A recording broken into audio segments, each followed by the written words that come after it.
Hello and welcome to the HiddenTracks podcast. My name is Shane Murphy, your host as always for this podcast.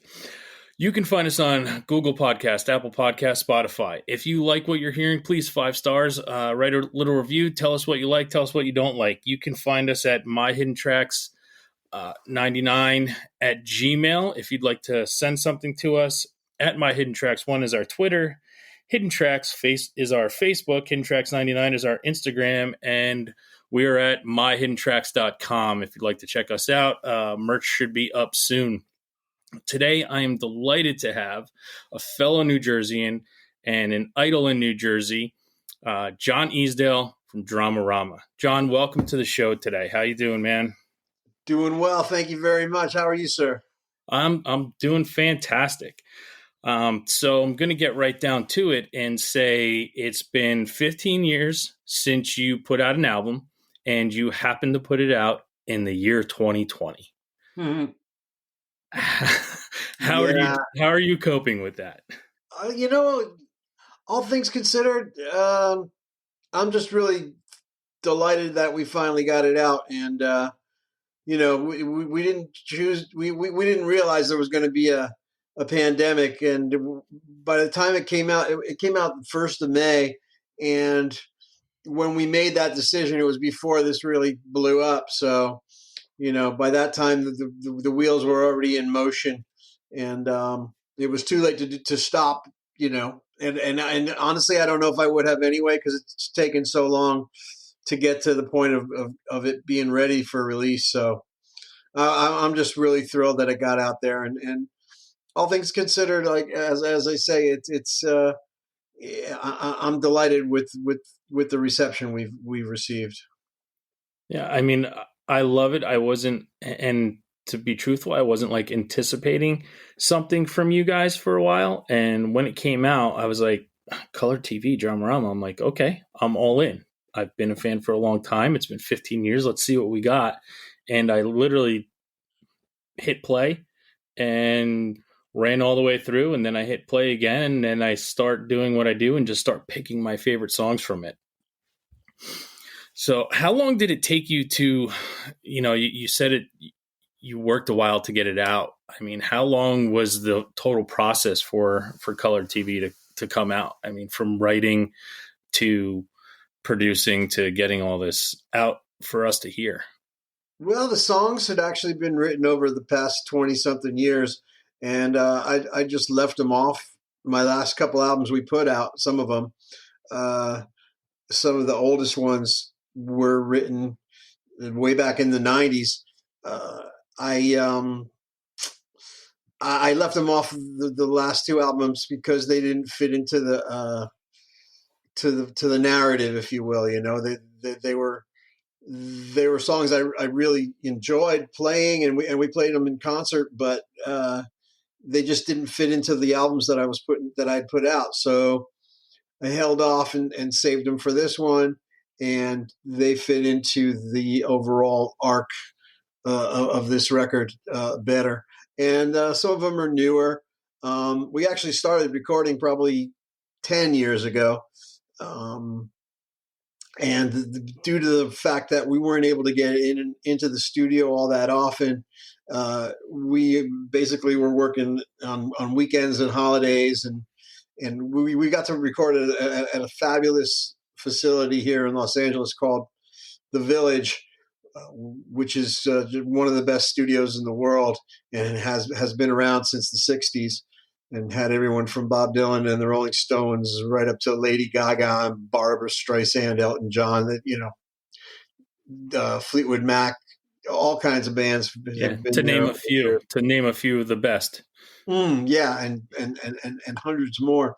And we're lucky enough to get in there. I'm really good friends, and actually, the guy who owns the studio co-produced this album with me. His name's Jeff Greenberg, a wonderful man who let me sneak in when they weren't otherwise busy and preoccupied and taken up.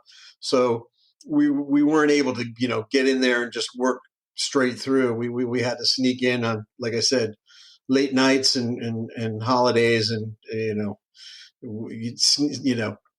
whenever they had an opening, we would sneak in. So it took a lot longer for that. And we also took a lot longer just tweaking it, you know? Yeah. Life gets in the way too. As you get older, other things become more important. Um, Yeah, well, it's hard to put we didn't have like a record label, saying, come on, we need new music. And, you know, the urgency wasn't there from any corner other than our own, desire. So we were able to take our time, and so we did. well, I do. I got to tell you, and it's a fantastic album. I'm glad it's out there. Um, Waited a long time, and it seems like when you create songs, I do feel there's a sort of I wasn't trying to make you feel uncomfortable, but you are a legend in my eyes. And I'm from New Jersey, so Dramarama is a huge part of every New Jerseyan's life here. I still shop at the record store where you guys formed in the basement, which no one's allowed in that basement anymore. But I have had the opportunity to be down there several times, and I commend you for being in that basement, let alone starting a band in that basement. Yeah, that's is Art still running that place? Yes, he is. Art is still running that place. I love Art. He's every time I talk to him, he's ready to close up shop. But I mean, when you're a music lover and it, all you do is sell music all day, I mean, how can you give something like that up? Well, he has an amazing record store, and as we learned when we had the record store there, it's hard to get people, excited in New Jersey. You're if you're in Manhattan, I imagine it's a different story, but in Wayne, New Jersey, you know, it's hard to get people. People have to travel from all over the place, and people do travel from all over the place to go there. It's an amazing store, and he made it better when he took it over. He really it's an incredible place. Yeah, it's where I find a lot of the deep dive stuff that you can't find anywhere else. When you're looking for a blues record that no new record store is going to have, I can count going to Art and finding it in his bin somewhere.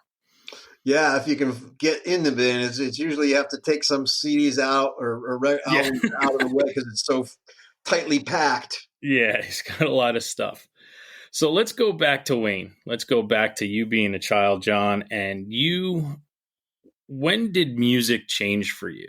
When you're a child, when it's no longer, sing along songs in school, do you remember what you first heard that just changed everything about what you thought music could be and was? It was no longer a cartoon theme song or Batman theme song. It was real music. Do you remember that? Well, I was 5 years old when the Monkeys TV show came on the air, and that was pretty much my introduction to rock and roll and the whole idea of being in a group and even now I think the Monkeys are one of the greatest bands of all time, even though they were, you know, prefabricated and manufactured and hired to be a TV show, cast like they cast any other TV show. I just really love that music, and probably has a lot to do with it being my introduction into the world of rock and roll. And at that time in the mid '60s, the Beatles were still pretty new. They came out in '64, and the Monkeys came out in '66. So the country was still kind of uh, getting to know long haired people. In a lot of cases, they were from England. The British invasion was still pretty new, and they were starting to have them show up. Different bands would show up, like Chad and Jeremy showed up on Batman, and different situation comedies had plot lines where like a band would come to town, you know, the Yeah. Munsters or even F Troop, and all these different bands had these mop top kind of Beatles like bands on, and so it was part of my knowledge and experience from the age of 5, and the Monkeys in particular really, you know, drove it home, and then right after that, the Beatles. as well. I think, but it was the Monkees first for me. Yeah, and I mean, I remember that TV show, and I'm a lot younger than you, but it was on replays all the time, and it struck a chord with me. And my wife makes fun of me sometimes because I will put on my greatest hits, my Monkees greatest hits record, and just be like, "No, you don't understand." And just like how you said, they were cast as actors and became a band out of that, and put out some amazing songs and some amazing music, which is, you have to commend people to that did something they weren't going to do but was sort of fake and then really did it is pretty awesome. Well, they were like pretty much the tail end of that what they call the Brill Building, Tin Pan Alley kind of thing, where songwriters wrote for the band, and some of the songwriters that wrote for them were like Harry Nilsson, Neil Diamond, Carole King. They went on to have their own careers as singer songwriters, but at that time they were working for a living and trying to get their songs to anyone, whoever they could find to record them, and that's who started off writing the Monkey songs. And as you say, they wrote their own material eventually. Well, actually, Mike was there from the beginning, was writing his own songs. But yeah, they became a band. They were first hired to make believe, pretend, play a band on a show, and then they turned into being a real band. Yeah. So you're that young and you find this something new and exciting. And I classify you guys, and when I explain to some people who haven't heard you, I travel a lot through the country, and I'll be like, "Oh yeah, I love music. This is why I'm doing what I'm doing with this podcast. It's all about music." And I people are like, "Oh, well, what is Dramarama like?" And I go, honestly, in my estimation, when they first came out, I go, I honestly feel like they were the alternative rock before alternative rock was a thing. And if you go from the Monkees, how did you start to find something different? I mean, the Monkees and the Beatles, you have that closed harmony, the beautiful harmonies that they create. And where did you go from there, from that kind of stuff to start peeling off and finding new stuff, harder stuff to scope your own vision?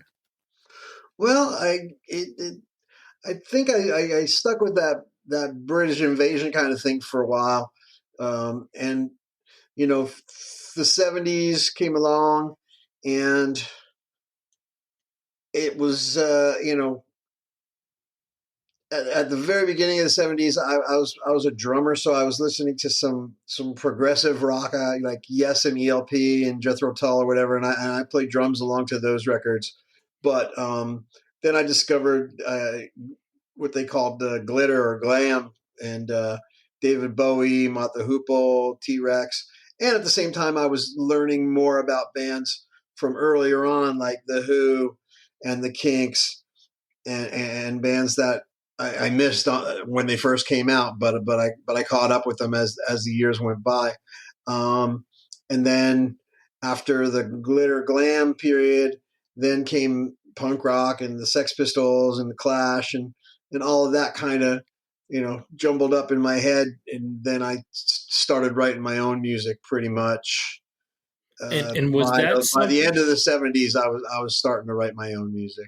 Yeah, and did you just had that affinity where music was you just knew you're like this is it, this is what I love, this is what I want to do, and I want to figure out how to write music and do stuff on your own. Was that a feeling you had early on, or was it a slow burn to get there? Well, I think when I was young, yeah, I wanted to be in a band and live in a big house with my band and be like the Monkees or the Beatles in Help, where they all live in the same building and they all live together and hang out together and do wacky shenanigans.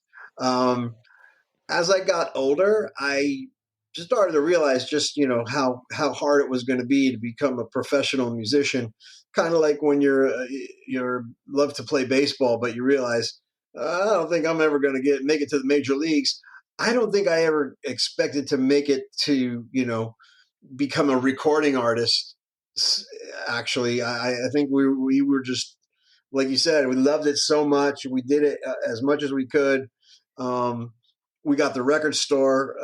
My friends Chris and Tommy opened a record store, and I just pretty much moved in, and except for sleeping, which actually I did sleep in that building a couple of times, but aside from sleeping, I was there all day, every day, and we started the basement in it started the band in the basement, and we were making our own recordings just for ourselves. We weren't really planning on getting on the radio. It wasn't the kind of music that you heard on the radio. So in that sense of it being an alternative, it was definitely an alternative to what was playing on the radio or what we were seeing on MTV.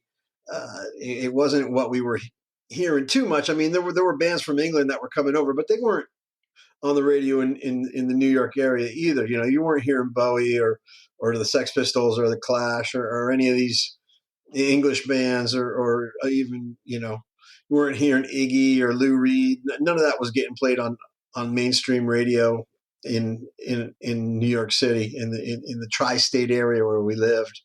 So we were just doing it for our own entertainment and enjoyment. We put out our own 45 because we certainly didn't think anybody else was going to put it out.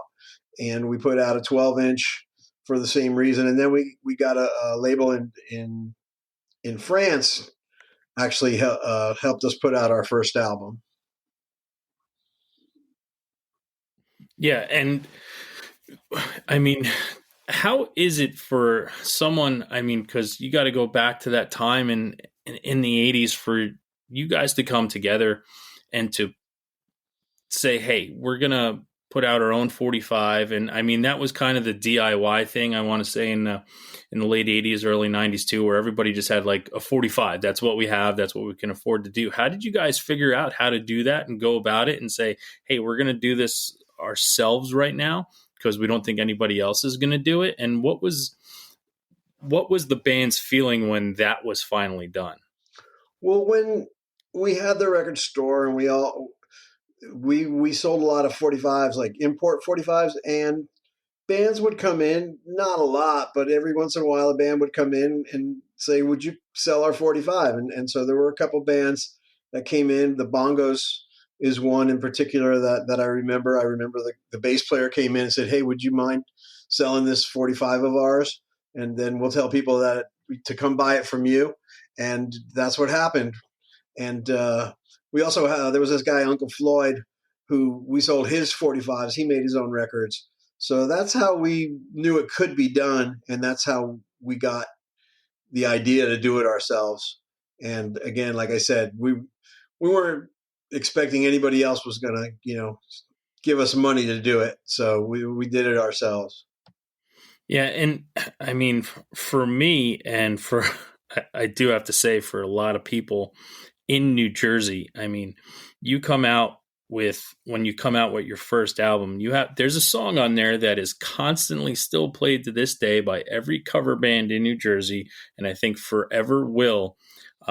Anything, Mm-hmm. and it is just one of those songs that I have never not seen a person in a crowd singing it and knowing all the words to it still to this day. And I mean, there's kids in their 20s right now that song's played by a cover band somewhere at a bar in New Jersey, and they're singing it, and they probably don't even know that it's by you guys. And to have something like that, I mean, it's long lasting, and I think it's going to go on forever. And for something like that to be one of the first things you've done, what kind of feeling do you get, or have you heard that before from people other than me tell you that's one of those things that I constantly see in this area, that it's so prevalent for everybody to cover? Yeah, I don't know. I wish I could have, written more songs that had that effect on people and that, were so universally accepted. And it's incredible because 35 years later, it's still, our most popular song. And, it surpasses, more people know that song than know the band that recorded it and wrote it and played it.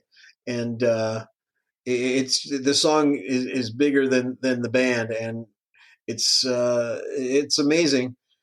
Uh, I don't know how it happened, and I guess it's just something that people can relate to, and it's kind of, you know, it's nothing short of a miracle, when something like that happens, and it really, it's incredible and wonderful, and yeah, it still is that, you know, it still has that effect, and people are still new, kids are still learning it. I was watching a video the other day of some little kids playing it, and it's fun. Go on YouTube and look up all the different people that play it. It's amazing.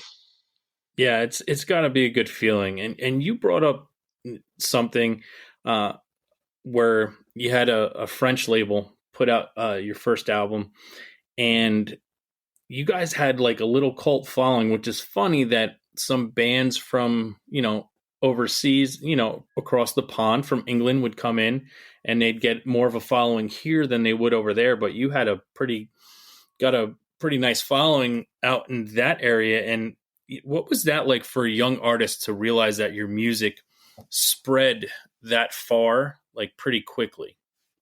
I think it was just amazing to us that there was anybody out there that wanted to invest in our band, and thought our music was good enough to actually spend money and make records. Up until that time, we all worked our day jobs and put our money into making our own records, and so we were thrilled, I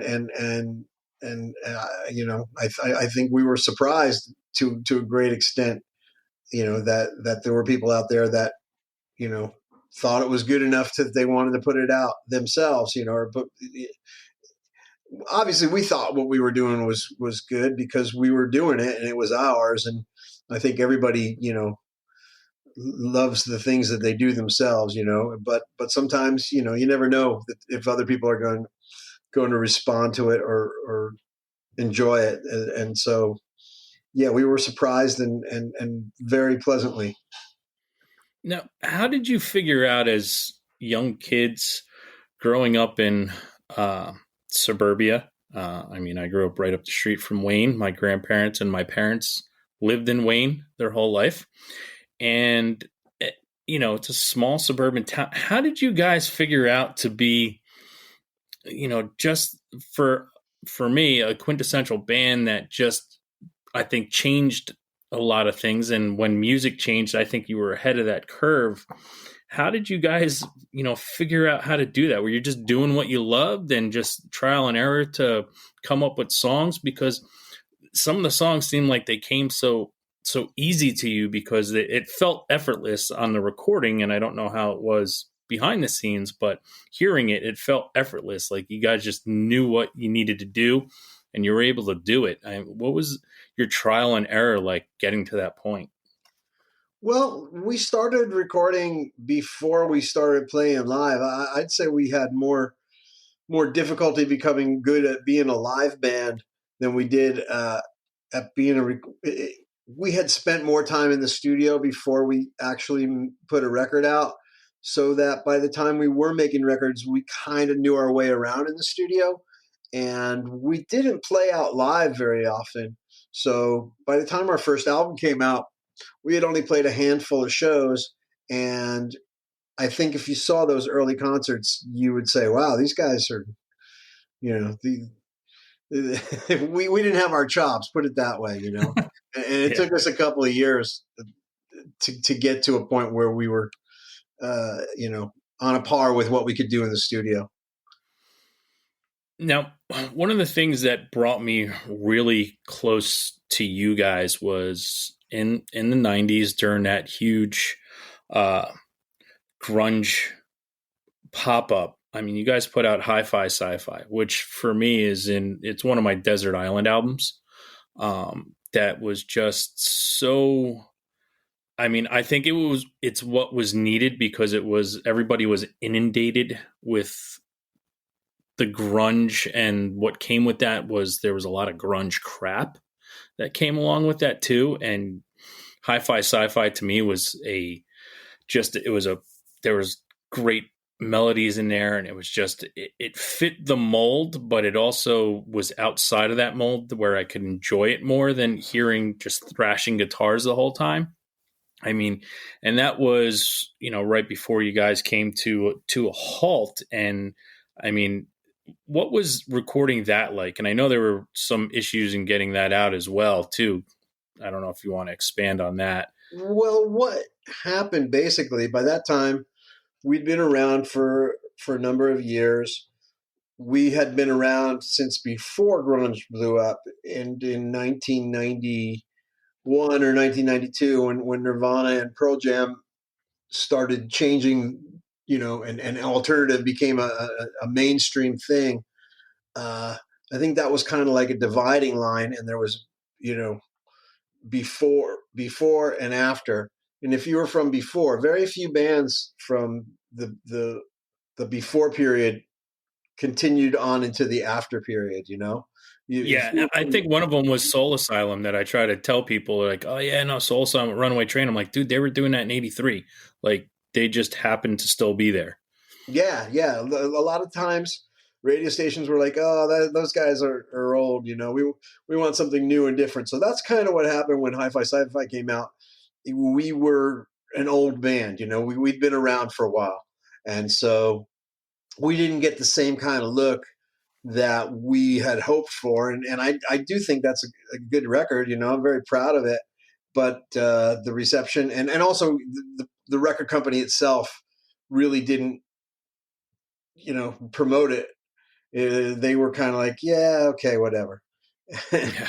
and in addition to that, we all had our own personal problems that we were going through, and we were kind of getting sick of the sight of each other. We'd been doing it by that time for nearly 10 years, and yeah, we we'd given it our best shot, and so we were like, oh, whatever, you know, Yeah. No, let's take a break, and the break ended up being for a couple of, a little bit longer than we expected. yeah, and I mean, listen, that happens in everything. You can't, bands unfortunately aren't always going to stay together forever, and us as fans have to understand that. Selfishly, everybody wants everybody to stay together forever, but it rarely ever works out that way, and we have to be okay with that. Yeah, well, the thing of it also was that we all went to high school together, and we were all friends before we were in the band, so there was kind of a closeness that, we didn't like audition people for the band. We just like, hey, you want to be in the band? I'd known Mark, the guitar player, since I knew anybody outside of my house. I had my sister, and then my first friend was Mark. He lived two doors down on the same street, so I knew him since I was 3 years old, and and the rest of the guys I met in junior high school or high school or whatever. But we all knew each other really well. So it's not like we broke up and said, I'll never speak to you, that person again, or there was no hatred.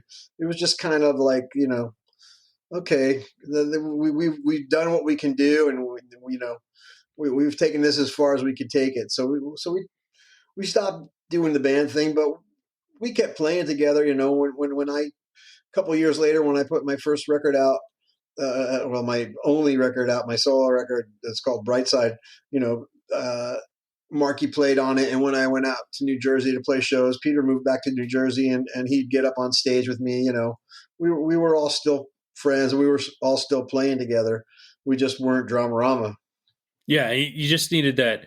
I mean, friendship and also being in a band and also spending all that time together. I mean, sometimes you do just need a break. Yeah, It's it's like a film. everything about that person, and you're just like, all right, enough. I've heard this story 574 times, and let's take a break and get some new stories to talk about next time we're together. Yeah, it's like your family. It's like your brother. You don't talk to your brother for a few months. It's not like you're not going to talk to him again.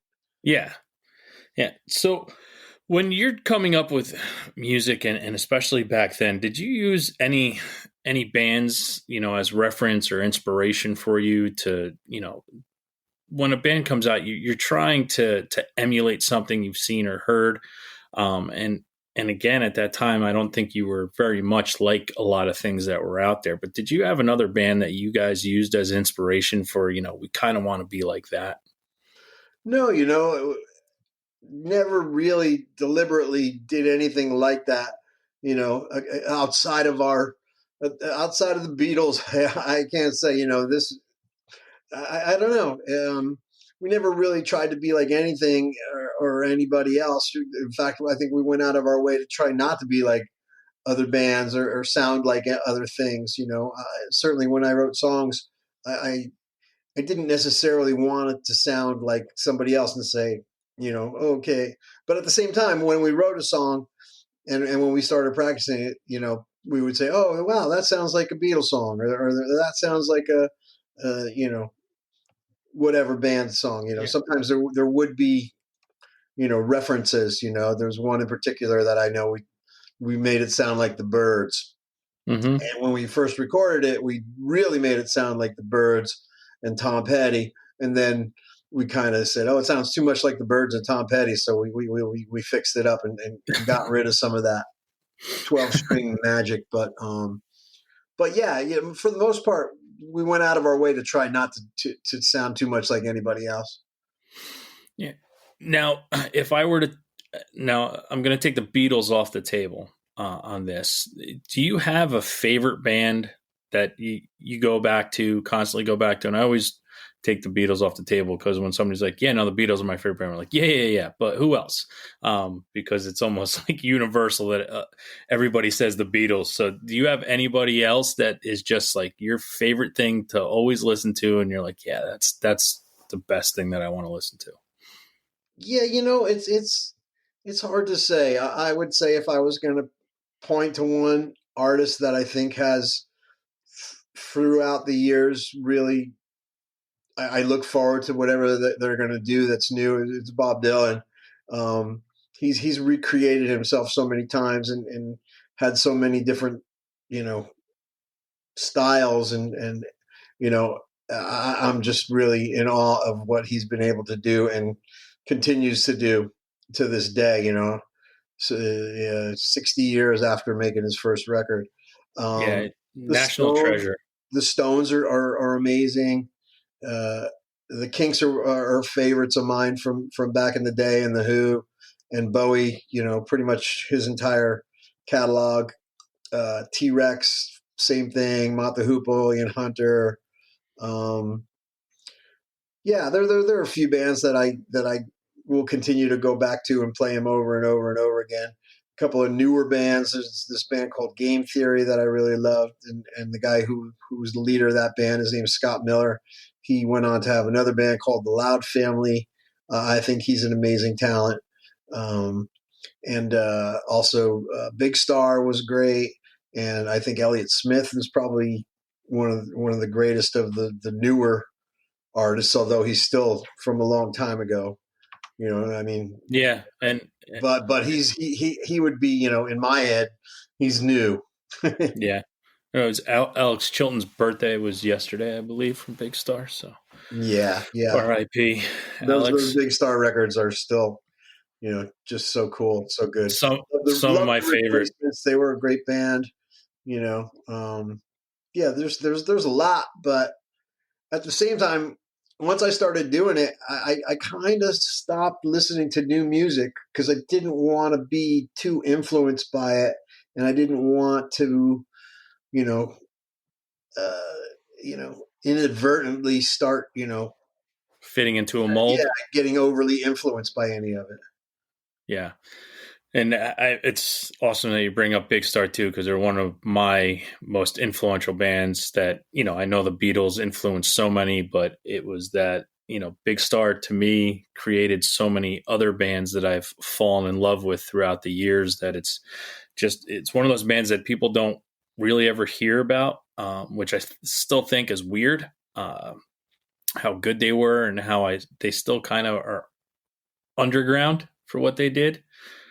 But yeah, that's awesome. Now I'm going to ask you a crazy question. It's almost like trying a question of picking your favorite child, but do you have a favorite song that you ever released? Like a song that you're just like, that is the song that I couldn't have wrote it any better. I couldn't have sung it any better. That's the song.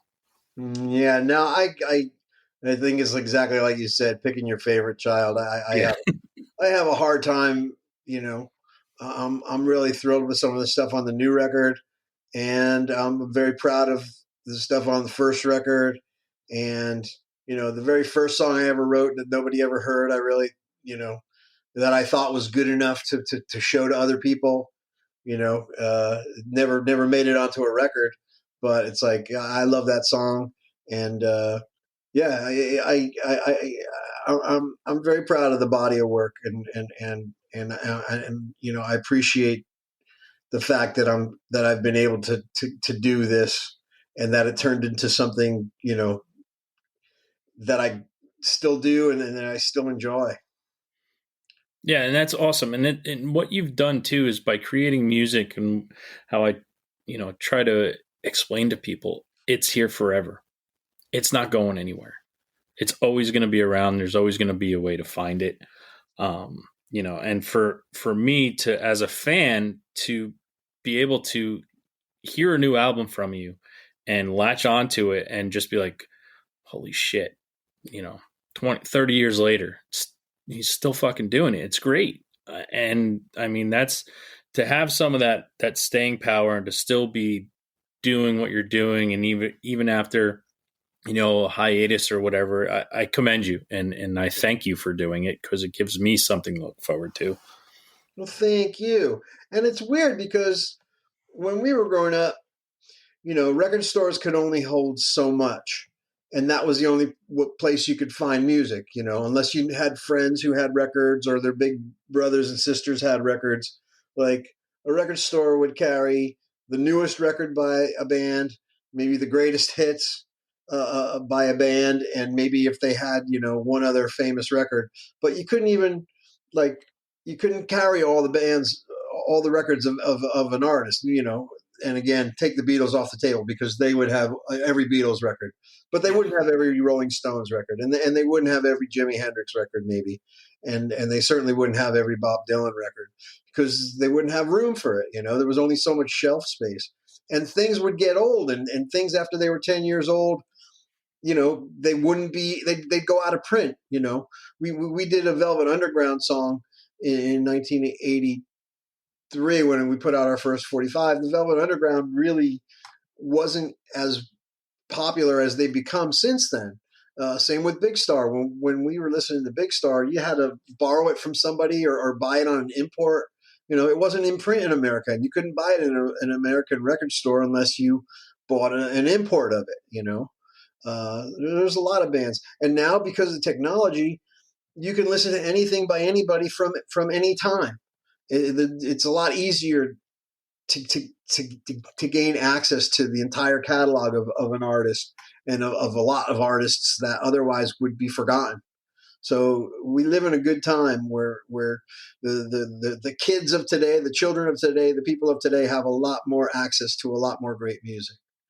Yeah, and they do have a lot more access, and you bring up a point with that is as an artist who's been around for 30 years doing what you're doing, and I had a conversation with a much younger person than you and I the other day on this show, and how they just constantly put out a single like every month because they need to stay in someone's social media scroll because they don't want to be forgotten. And how do you feel about what's changed? Because I do see, in the conversation led to, I get it, because if you come out with an album, you put out your 12 best tracks, and it comes out, and a couple months later there's something else that comes out on top of that from someone else, and it's almost like you get forgotten. So the way these kids are doing it these days, and through air quotes around kids because it's funny to see it that way, but they have to put out a song like every month just so they stay relevant. Being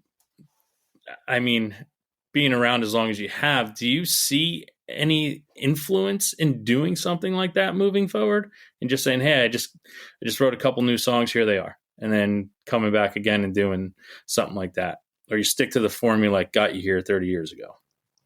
Well, I'm kind of stuck on, I for years all I knew were vinyl albums, and I guess they made 8 tracks and cassettes, but I never bought those until I was driving a car, and then uh, I could I would buy those so I could listen to them in the car. But even then, I would make recordings, and sometimes I would borrow records from other places, whether it was other people or the library or whatever, bring them home, make a cassette of it, and then listen to that. So I didn't have to buy every record that I wanted to listen to. But I was used to albums being two sides, Yeah. and that's the way I grew up listening to records. And even the CDs that came out in the '90s and the last few that I put out, whether it was every record has a side one that ends and a side two that begins. For me, you might not know it from looking at it, although when I put the records together, I think I usually, even in the artwork, I would say side one and side two. I would go out of my way to make it clear that this is where side one ends, this is where side two begins, just because to me that's the way a record is meant to be listened to. So I can't see myself moving forward doing it a different way, although I think, like you said, that's the way people are doing it now. They just put a song out, or they put 2 songs out, and then 6 months later they put another 2 songs out, and I think that's the way people are consuming music now too. So it's no longer necessary to, you're not limited to what you can fit on a piece of plastic with a hole in the middle. Yeah, and I mean that is what it is, and I've told my nephew, and when it comes to a record, I'm like, a lot of albums tell stories, and the songs are put in a certain order for a reason. When a record comes out or a CD, it's songs that's they're put in an order because it tells a story for the album. And a lot of people never really in it. I think it's hard to see that nowadays because people, there's bands that will put out a song and the next song sounds like nothing they've ever done before, and then another song comes out and you're just like, what is this band doing? So they almost can't come out with an album because nothing goes together, because they try so many different things nowadays. But yeah, the LPs were, I enjoyed when that song was over on side A. And if you see where I'm sitting right now, I'm just surrounded by records. I just have records all around me because I still love it. And I still love that format. And it's just, I love getting up and being like, all right, what's on side B? Let's see what's there. Mm-hmm. Yeah, no, I'm definitely conditioned by the first 15 years of my life of listening to records in that way. And it's weird because, like, when CDs came out, all of a sudden you could, albums used to, you were kind of limited, had to be like between 30 to 45 minutes long. And then Mm-hmm. CDs came out and you could make it 75 minutes long, So bands started making, songs with 19 songs on albums with 19 songs on them and stuff. And I never really went there. I still kind of stayed the same length, really, album length, 12 songs average, yeah, it's Yeah, you just the way I didn't grew have a up. 9-minute song in the middle of your record, that took Yeah, over one. Yeah. yeah, it's the way I grew up, and it's the way I'm used to listening to music, and it's the way I feel it. Um, the only record that I think we ever put out that was longer was there was a best of that came out on Rhino, and that was called 15 Big Ones, was it? Or no, 18 Big Ones? I don't remember what the number was. But yeah, I think it was 18 Big Ones. And that one's longer because you were able to fit it on, fill it up. And it wasn't an album, it was a best of thing. So that's the only time we've actually gone over the 40 to 50 minute limit. Yeah, and we took, I grew up in an era of, I grew up with records and then tapes and then CDs became huge. So we took our namesake, HiddenTracks, is that song number 99 that was always, skip through 1 second songs to get to that 9-minute song at the end of an album. That's where our namesake comes from, because that era was different and it was weird and people could hide stuff towards the end and people would never know it. I remember getting an album, the first Tool album or the second Tool album, Undertow, and I said to my buddy one day, I'm like, hey, did you hear the last song on the album? He's like, yeah, it's good. I'm like, no, the very, very last song number 99. And they're like, what? I'm like, yeah, I guess they can do that now on CDs. Mm-hmm. Yeah, we did that. We had fun with the counters. So, what is it that keeps you going in music? Like, what is it like? How does your passion continue to consume when it comes to music? Where do you get your most fulfillment out of just constantly creating? I don't know how to answer that question exactly. It's weird because my attitude has changed. I think when I was starting out and when I was first doing it, I was very, very confident and thought what I was doing was, you know, whether or not anybody else would agree with me, I was convinced that I was doing, important things and what I was doing really mattered. And that, you're going to listen to me, damn it. And I'm doing great things, and it's important. And now as years have gone by, and I'm aware, have become more aware of just how many bands there are and how many songs there are and how much great music there is out there. Now I'm just kind of awestruck and amazed that I'm still doing it or that I ever got a chance to do it. There's just so much great music out there.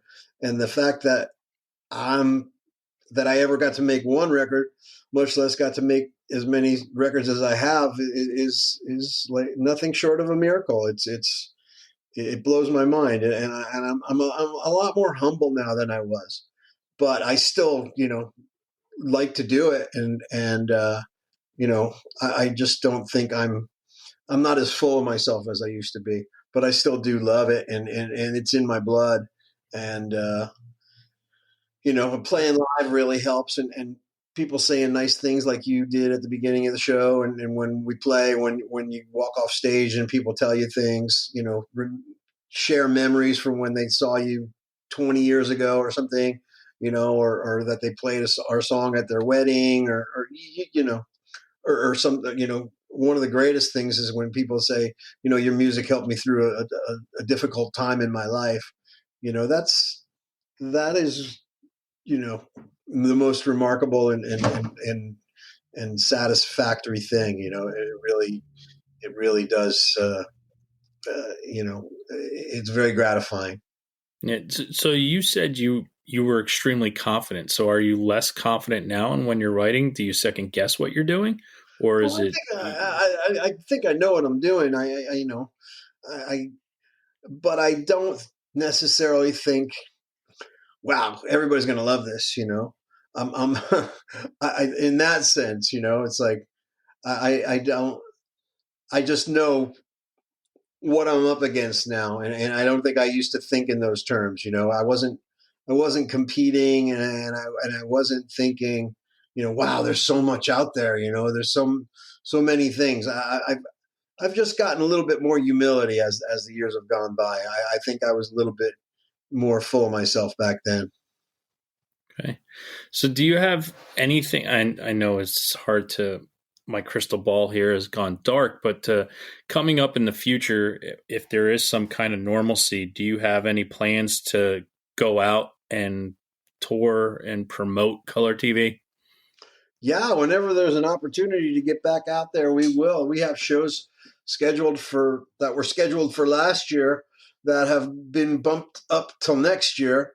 Uh, but who knows if those will take place? And even then, I don't know if they're going to come back to 100% capacity or if they're going to be reduced capacity. It's going to be weird because at least at the beginning, they're not going to be able to just go right back to normal, and people aren't going to be ready to just get back into the water. It's Yeah, like, people are still oh, going to be scared. they're not ready to go back swimming in the ocean after all those people got eaten by that shark. Yeah, I mean, when I start going to live shows again, I'll probably be standing further in the back than what I normally do, just to feel comfortable. And I'm sure everyone will be further away from the stage than they've ever been, because it's just, yeah, we're in a weird territory right now in life, and I can't wait for live music to get back, but I'm also scared of what it's going to look like when it does. Yeah, I'm a little confused, and when it first started, this shutdown, this lockout, whatever, I I figured it was going to be a couple months and we'd be back to it, you know. And now it's gone on for the better part of a year, and when it comes back, it's not going to come back looking the same way. I don't know. They tried to do things with bands playing at drive-in theaters, and people coming and listening in their cars, and I don't know. That's just not the same. It's very strange. Yeah. Well, hopefully we'll be able to navigate those waters together, and everybody will figure it out a lot sooner than expected, and we can get back to some normalcy with some live music, because I desperately need it. So I don't want to keep you very much longer. And what we like to end the show with is our weekly threes, three things you're listening to right now or have been recently that you'd like to share with people, something to check out. Could be new, could be old, whatever you want it to be. But if there's three things you're listening to right now, let's give the listeners something to check out. Gee, you know what? I have a hard time with that because I Yeah. don't have, I've been listening to Christmas music mostly lately. uh, and aside from that, this year has been kind of weird, you know. I like the new Bob Dylan record, and uh, I still have a lot of stuff that I need to listen to. Um, there's an artist called Farrington. I really think he's good. Or his name's not really Farrington, but that's what his band is called. And I Mm-hmm. actually sing on one of his records, and I think that's really great. Um, gosh, there's so many great bands and so much great music, and I don't even know what to say or what to think or who to recommend. Yeah. Well, I'll give you your third one. It's Dramarama. Yeah, well, yeah, definitely listen to Color TV and pick it up if you haven't already, and zoom it in on Spotify or whatever your favorite streaming platform. Um, yeah, hopefully you'll enjoy it. Awesome. My three for this week are the Doughboys. The Doughboys were an 80s, 90s Canadian alt rock band. John Kastner in it was in pop punk band Asexuals, All Systems Go. Check out the Doughboys. Jellyfish, another great band from the 90s who I Amazing. love. Yeah, Roger Joseph Manning. I mean, he was in Beatnik Biatches, Imperial Drag. And now he's in the Licorice Quartet. That's his new one that he's I in. think he might be on the Farrington record as well. Okay. And last but not least, the new Sturgill Simpson, Cutting Grass, Volume 2, that just came out. I laugh because I think of The Dead Don't Die. I don't know if you saw that movie, but Yeah. Yeah. So I love the bluegrass feel coming back and really getting that bluegrass back in the country. yeah, well, Um, Sturgill Simpson does the theme song of that movie, and it's very funny. It's very much a part of the entire film. He does the theme song. It's called "The Dead Don't Die," and he actually appears in the movie as well as a zombie.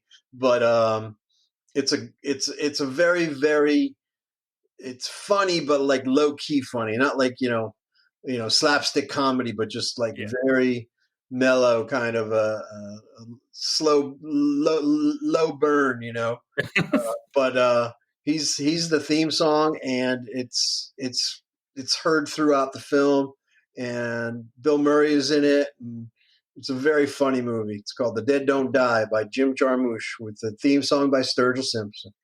Nice. Nice plug for him. He doesn't need it, but good plug No, for him. he's great.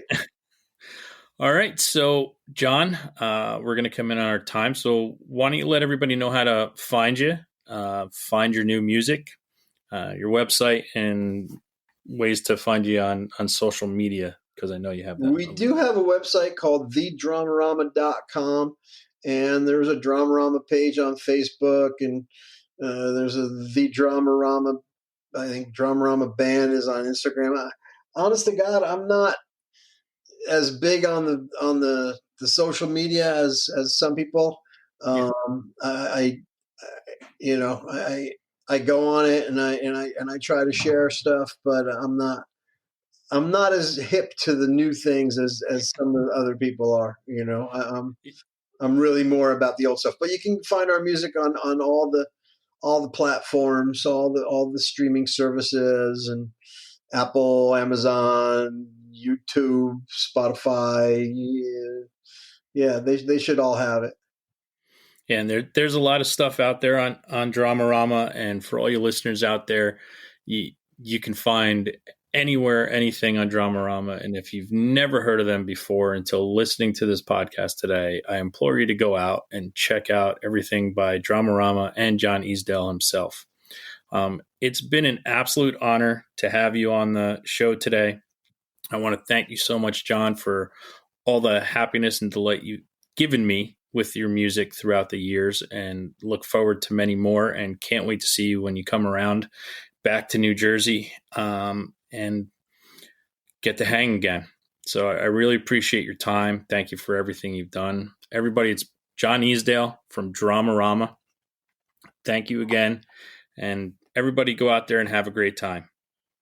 Thanks, Shane. Thanks for having me on, man. And next time we're in the same building at the same time, come up and say hello.